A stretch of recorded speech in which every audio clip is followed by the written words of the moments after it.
असा प्रत्येक सोसायटी किंवा ज्येष्ठ नागरिकांपर्यंत पोहोचण्याचा मुख्य उद्देश हा आहे. मी तर काही जनरल केस सांगून सुरुवात करतो. आमच्या घरातच माझ्या सासूबाईंना ACS क्लिअर आहे. लिगामेंट जे आहे ते कॉमनली क्लिअर होतात. ग्रेड 1, 2, 3 असतात. ती असेल तर शक्यतो सर्जरीकडे जावं लागतं. तर ती सर्जरी आता मी घरातच फिजिओथेरपिस्ट असल्यामुळे मला काही गोष्टी माहीत होत्या की काही अवॉइड करता येईल का याच्याबद्दल मला सांगितलं. तर आमच्याकडे जेव्हा पेशंट येतात एक सिमिलर टाईप ऑफ पेशंट मला सांगावं लागतं की जसं तुमची गुडघे दुखत असतील, खांदा दुखत असेल, कंबर मान दुखत असेल, त्या गोष्टी आहेत सगळ्यांनाच माहीत असतात. जुने काही नसतं पण ती फॉलो होते. त्याच्यावर आपण थोडक्यात घेऊया. सुरुवातीला सांगतो की जसं की 45 नंतर लेडीजमध्ये स्पेशली ज्या महिला वर्ग आहे त्यांच्यामध्ये वेगाने कॅल्शियम कमी होतं मेनोपॉज येईनंतर. आणि आपण बघतो की आपल्या महिला वर्गामध्ये जास्त गुडघेदुखीचं प्रमाण जास्त. त्याचं मेन कारण ऑफकोर्स कॅल्शियम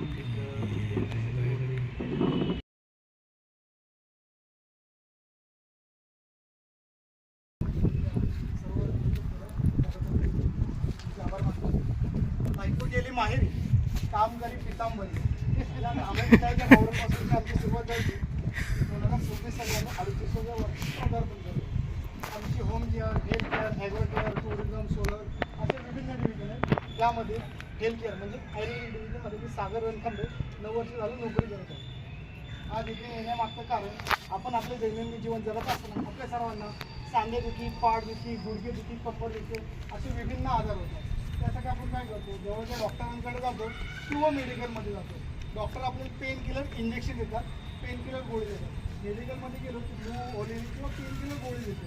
या दोन्हीमध्ये काय सामने ते डायको काय करते, तर डायको आपण गोळी खाल्ली किंवा लावलं तर आपला मेंदूला जे वेदना होतं म्हणजे माझा गुडघा दुखतं ती बाजू फक्त बधीर करते. म्हणजे माझ्या मेंदूला ते फक्त जे वेदना होते ते पोचवत नाही. त्याचा कालावधी संपला की आपल्याला परत त्रास चालू होतो. मग आपण काय करतो, इथं होत नाही आहे, मग आपण मोठ्या डॉक्टरांकडे जातो. ऑर्थोपेडिक ते आपल्याला काय होतात, CT स्कॅन किंवा MRI करायला जातात. तिथे आपल्याला काय निष्कर्ष होतं की तुमच्या कमरेमध्ये गुडघ्यामध्ये गॅप पडलेले आहे. ॲक्च्युली गॅप पडलेले नसते, ते गॅप कमी झालेले असते. गॅप कमी झाल्यामुळे हाडं एकमेकांना असे घासले जातात. घासल्यामुळे तिथे सूज निर्माण होते आणि सूज निर्माण झाली की आपल्याला त्रास चालू होतो, पेन चालू होतं. तर यासाठी पितांबरीने क्युरॉन प्लस पेन रिलीफ ऑइल तयार केलेलं आहे. यामध्ये कुचला, एरंडमूळ, सहचर, शतावरी, अश्वगंधा आणि 82% तिळतेल. हे काय करतं, तिळतेल काय करते, आपल्या व्यंजनाचं प्रमाण वाढवतं.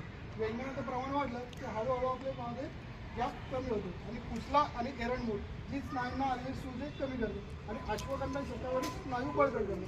हे एका दिवसात होणार आहे का, तर नाही. अगदी आपल्याला खूप दिवसाचा त्रास आहे ते एका दिवसात किंवा 2 दिवसात हे रेग्युलर 2-3 महिने व्यवस्थित हलक्या आपण दिवसांना 2दा-3दा मालिश केलं की आपलं हे पेन थांबले जाते.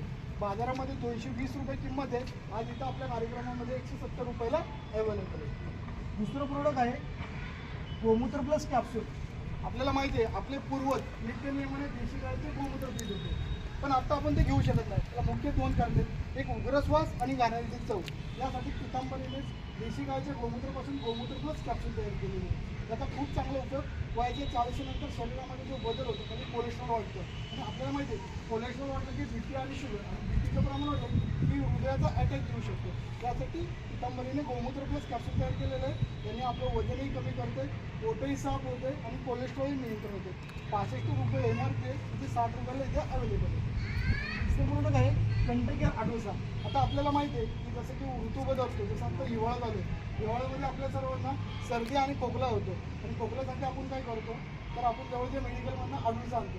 बाजारात भरपूर आडूळसा आहेत. आपल्या आडूळसातून बाजाराच्या आडूळसा फरक, यामध्ये आडूळसाचे प्रमाण 10% ते बाजारात आडूळसा त्यामध्ये 4%. पण इतरांपेक्षा आडूळसाचं प्रमाण ज्या त्यापेक्षा 2.5% आपलं जास्त आहे. किंवा त्यामध्ये भीमसेन कापूर आणि खडीसाखर टाकलेली आहे. त्याचा उपयोग आपला जुना खोकला, कोरडा खोकला आणि ओला खोकल्यासाठी रिलीज होतो. 84 रुपये MRP ते 70 रुपयाला अवेलेबल आहे.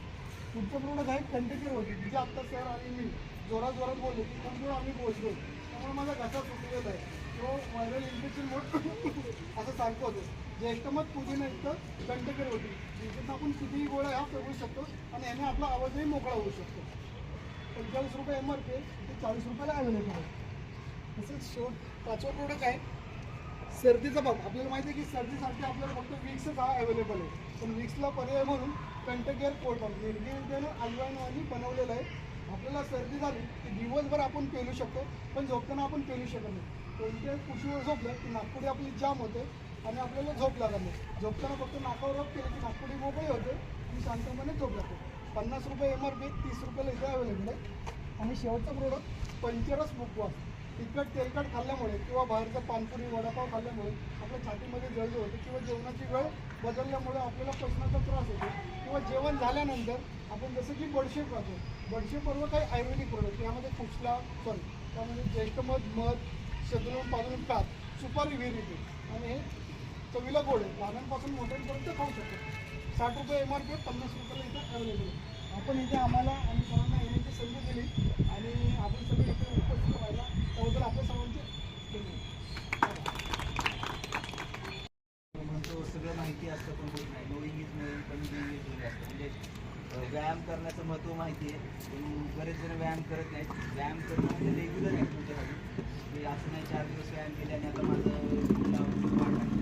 हा सेकंड पार्ट आहे की जर तुम्ही अगदीच चालत नसता चालत असता तर वेट ट्रेनिंग जसे की वजन उचलायचे व्यायाम केले.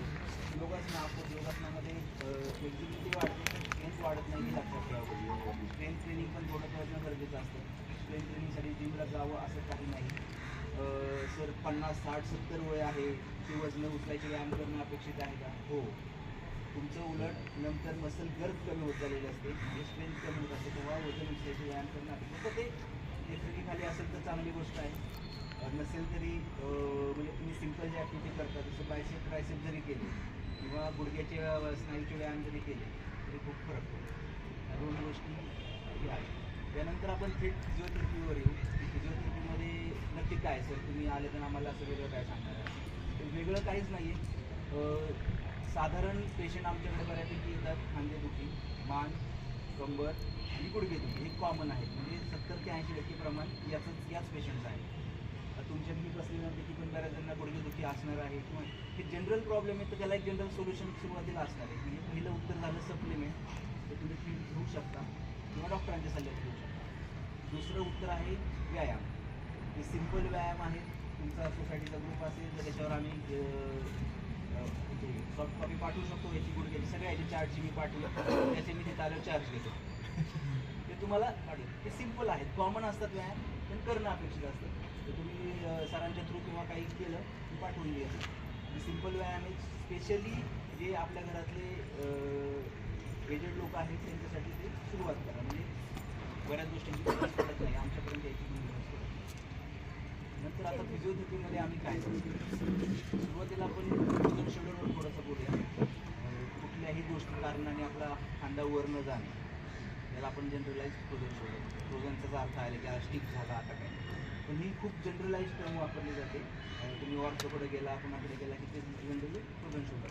परंतु खांद्यामध्ये वंगण कमी झाले का, खांद्याच्या स्नायूला मार लागला आहे का, खांद्याचं लिगामेंट फाटलेलं आहे किंवा स्नायू फाटलेला आहे किंवा तिथं फक्त आकडण आहे, अशा बऱ्याच गोष्टी फ्रोझन शोल्डरच्या अंडर येतात. आणि जर शुगर असेल तर त्यांच्यामध्ये कॉमन तर हे रिव्हर्सिबल आहे का, खूप इझिली असतं.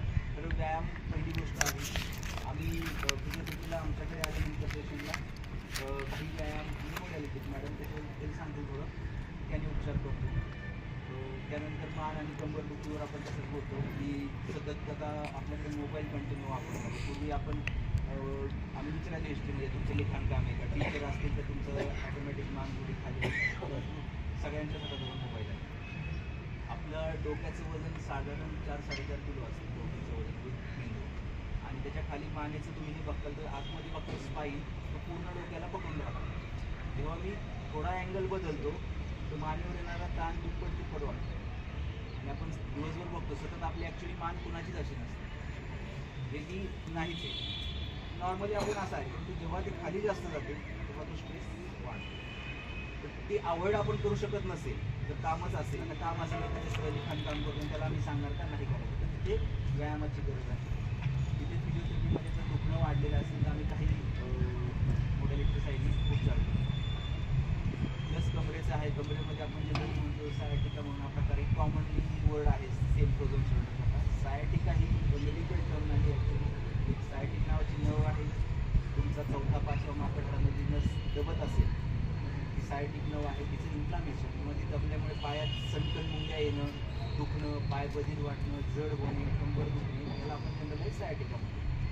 तर त्याच्यामध्ये ही नव डिकम्प्रेस झाली पाहिजे, तुमचे पोटाचे आणि कमरेचे स्नायू मजबूत झाले पाहिजे, तर आपण रिव्हर्सल. या गोष्टीवर पण मॅडम सांगतील थोडं की लगेच ऑपरेशनची गरज असते का. बरेच पेशंट आमच्यापर्यंत येतात आणि त्यांना ऑलरेडी 3-4 डॉक्टरांनी ऑपरेशन सांगितलेलं असतं.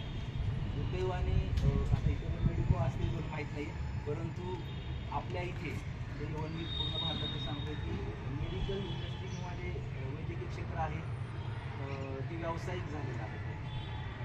दुर्दैवाने सरकारी जो आपल्याला हे मिळाला पाहिजे, सपोर्ट मिळाला पाहिजे, तो आपल्याकडे मिळत नाही आहे. त्यामुळं खाजगी इन्व्हेस्टमेंट असले की तुम्ही जो गुडघा दाखवायला गेला तर तुम्हाला थेट सांगितलं की गुडघा बदलायची गरज आहे. त्याच्या अगोदर सप्लिमेंट, व्यायाम, फिजिओथेरपीच्या काही मोडॅलिटीज त्याचे उपचार घेऊन बघा, कुठेही घ्या. आणि आपल्याकडे नवली हॉस्पिटल आहे, भक्ती हॉस्पिटल आहे, तुमच्या जवळ आहे. आमच्याकडेच कामाला होता तो मुलगा, तिथे सुरू केलेलं आहे त्यांनी. माझं आहे, माझ्याकडे अत्याधुनिक मशीन आहे, परंतु ते घेतल्यानंतर आपल्या सांध्याची किंवा हे क्षमता वाढते, ह्या गोष्टी आहेत. त्यामुळे हे सांगण्यासाठी स्पेशली आलेलो आहे.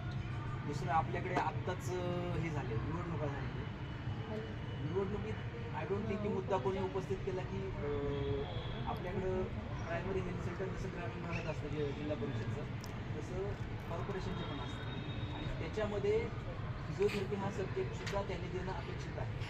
म्हणजे हे आपल्याला माहिती नाही म्हणून सांगतो की इव्हन आपल्या नगरसेवकांना किंवा वैद्यकीय अधिकारी असेल आपला कॉर्पोरेशन, त्यालाही माहिती नसेल, माहीत असणार आहे आपल्यापर्यंत येईल की ही सर्व्हिस ॲफोर्डेबल याच्यामध्ये मिळू शकते आणि त्याने आपली रोजची कार्यशक्ती खूप चांगल्या प्रकारे वाढते. म्हणजे दुखतेच मी काम नाही करू शकत, चुकते सतत, मग आपल्या एक सायकोलॉजिकल परिणाम होतो की माझे गुडघे दुखते, तुम्ही चालू शकत नाही, कॉन्फिडन्स कमी. तर त्या गोष्टींवर थोडंसं जे पॉलिटिकली स्ट्रॉंग असतील लोक, त्यांनी थोडंसं लक्ष द्यावं की आपण ह्या गोष्टींची पण मागणी केली पाहिजे. की जेरियाट्रिक फंड म्हणून असतो, पेन्शन असतो, त्याचा खूप मोठा फंड गव्हर्नमेंटचा, कॉर्पोरेशनचा, हे 3 गव्हर्नमेंटचा, सेंट्रल, स्टेट आणि याचा खूप मोठा फंड असतो की ते सेंटर टाकायला सुद्धा मदत करतात किंवा त्यांना फंडिंग करतो. आणि त्याच्याद्वारे सवलतीच्या दरात हे गोष्टी व्हायला पाहिजे. मी उलटं सांगतो, मी खाजगी आहे, मी गोष्टी सांगतो की गरज खूप आहे. दुर्दैवाने ती गरज आहे, तर गरजेला ते पुरत नाही आहे आणि मागे पडलेलं. त्यानंतर आपण तिसरी गोष्ट तर गुडघेदुखीवर येतो. सरळ आहे, गुडघेदुखीत बरीच कारण आहे. हीच म्हणून आता मी सुरुवात केली ओल्ड एजपासून, परंतु आता आपण तरुणाईकडे स्पोर्ट्स पर्सन खूप वाढलेत किंवा चालणं वाढले किंवा रस्त्याने जाताना पाय ट्विस्ट होणं, त्या गोष्टी आहेत. आपल्या घरामध्ये जी फरशी आहे आता सगळ्यांकडे, पूर्वी 6 वाली फरशी असायची. आता आपल्याकडे बऱ्याचपैकी एकदम स्मूथ फरशी असते. जेव्हा मी त्याच्यावर उभं राहतो, जेवढं फ्रिक्शन कमी तेवढं माझ्या गुडघ्यांना तिथला लोड जास्त येतो. तुम्ही बघताल की मागच्या पिढीमध्ये गुडघेदुखी कमी होती, तुलनेने आत्ता जास्त वाढली. त्याचं कारण आहे, मी जर 1-2 तास त्या स्मूथ फरशीवर उभं राहील तर माझं मसलचं काम वाढेल आणि गुडघ्यांवर ताण वाढेल. कारण आपल्यालाच माहिती की आपल्या घरातले लेडीज गुडघ्याचे स्पेशली असे रोज व्यायाम करत नाही, तर ते सांगण्यासाठीच आलेलं आहे. तर त्यामुळे गुडघेदुखीचं प्रमाण वाढलेलं आहे. गुडघेदुखीमध्ये आपल्या ACL आणि PCL हे कॉमन इंज्युअर्ड होणारे 2 लिगामेंट आहेत. लिगामेंटचं काम काय असतं की गुडघा जास्त पुढे जाऊन न देणं, मागं जाऊन न देणं, बाजूला सरकणे. जेव्हा मी चालता कधी ट्विस्ट होतो, पाय सरकतो किंवा मी पाय टाकताना माझं पाय वजन घेत नाही, त्याला जनरली आपण ACLचं इंजुरी झाली असं म्हणतो. ग्रेड 1 आणि 2 असतात त्याच्यामध्ये. स्ट्रेन असेल साधारण हे असेल तर त्याच्यामध्ये पूर्णतः फिजिओथेरपीने क्युअर होतो. फिजिओथेरपी ही ब्रॉड टर्म आहे. ह्याच्यामध्ये लक्षात ठेवा की व्यायाम आलेच जे की आपण सहज करू शकतो. त्याला फिजिओथेरपिस्टकडे 10 दिवस 15 दिवस जावंच असं काही नाही. व्यायाम तुम्ही करू शकता, खूप सिम्पल असतात, फक्त ते योग्य प्रकारे केले पाहिजे. तर ते आहे. त्यानंतर बऱ्याच जणांना गुडघ्याची गादी फाटणे हा प्रकार त्या लिगामेंटसोबत होतो. गादीचा मेन उद्देश आपला आहे की गुडघ्यांमधलं वंदन कमी, म्हणजे फ्रिक्शन होऊ नये म्हणून ते असतं.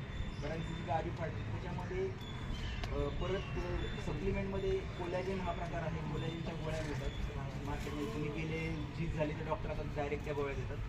तर शक्यतो थेट गोळ्याही घेऊ शकत होता तुम्ही, घेऊ शकता तर त्या आहेत. आणि त्याच्यासोबत गुडघे झिजले हे कॉमनली आहे. गुडघा झिजल्यानंतर एका काय म्हणतात अँग्युलेशन जर आलेलं नसेल, आपण काही असे गुडघे झालेले बघतो, काहींचा असं तिरका पडतोय, इतकं अँग्युलेशन नसेल तर गुडघ्याचं अगदी ग्रेड 3 ओएनी म्हणतात ऑस्टिओआर्थरायटिस ऑफ नी रिव्हर्स होऊ शकतो. परत आलं तिथं सप्लिमेंट म्हणजे आहारातून गोष्टी आल्या पाहिजे आणि व्यायामाला पाहिजे. आणि हे जर 6 महिने आपण फॉलो केले रेग्युलर तर नक्कीच तुमची गुडघे 50 ते 80% कमी होईल. हे झालं. याच्यानंतर जनरलाइज जेव्हा मला विकनेस येतो, जनरलाइज सर सांधे दुखतात किंवा स्नायू दुखतात, घरातले लेडीज आपल्याला बोलतात किंवा सिनियर सिटीजन सांगतात की जनरलाइज दुखतं, तर हे पण बरंच सप्लिमेंट रिलेटेड जास्त आहे की आपल्या आहारामध्ये इंडियन डाएटमध्ये प्रोटीन घेतो, आपण थेट कार्ब्स घेतो. आपला सकाळचा नाश्ता बघा, आपण सुरुवात काय करतो, पोहे, उपमा, काही शिरा काय असेल तर त्यातच ऑल आर कार्ब्स. कार्ब्स जेव्हा मी हायर साईडला घेतो तर मला परत भूक लागते लवकर, आणि परत दुपारच्या जेवणात चपाती आणि भाजी असते, तिथे पण परत हायर कार्ब्स. येऊन सेम तसंच आहे, कंटिन्यू होतं. आपण संध्याकाळी येऊन संध्याकाळी एक सिम्पल त्याच्यामध्ये हे आहे की तुमचा सकाळचा नाश्ता जो असेल तो प्रोटीन रिच असावा. तुम्ही डायरेक्ट प्रोटीन शेक घेऊ शकता, उकडलेलं अंडं घेऊ शकता किंवा प्रोटीन रिच कुठलेले सोयाबीनसारखे पदार्थ तुम्ही घेऊ शकता. त्याने नुसते तुमच्या आरोग्यावर म्हणजे तुमच्या स्नायूंवर नाही तर तुमच्या शुगरवर पण परिणाम होतो. शुगरचा जो इन्सुलिनचा स्पाईक असतो, जो प्रोटीन रिच डाएट असेल ते लवकर येत नाही. म्हणजे ॲटोमॅटिक जर शुगर मेंटेन करायची असेल तर तुमचा प्रोटीन रिच डाएट शुगर कमी करतो. ते थोडंसं तुमच्या न्यूट्रिशन किंवा डॉक्टरांशी सल्ला करून घेऊ शकता, पण प्रोटीन रिच डाएटने खूप फरक पडतो सांधेदुखी आणि मसलदुखीवर, स्नायूदुखीवर. तर हे ओव्हरऑल हे सांगितलं मी सप्लिमेंट आणि फिजिओथेरपीचं थोडक्यात महत्त्व. तर मॅडम थोडंसं मोडॅलिटी तेच सांगते की मोडॅलिटी ॲक्च्युली तुम्हाला मदत कशी करतात आणि ऑपरेशनची खरंच गरज असते का, आणि ऑपरेशन जर झालं दुर्दैवाने तर फिजिओथेरपीचं महत्त्व. मॅडम नवीन आहेत थोडं समजून घेतात.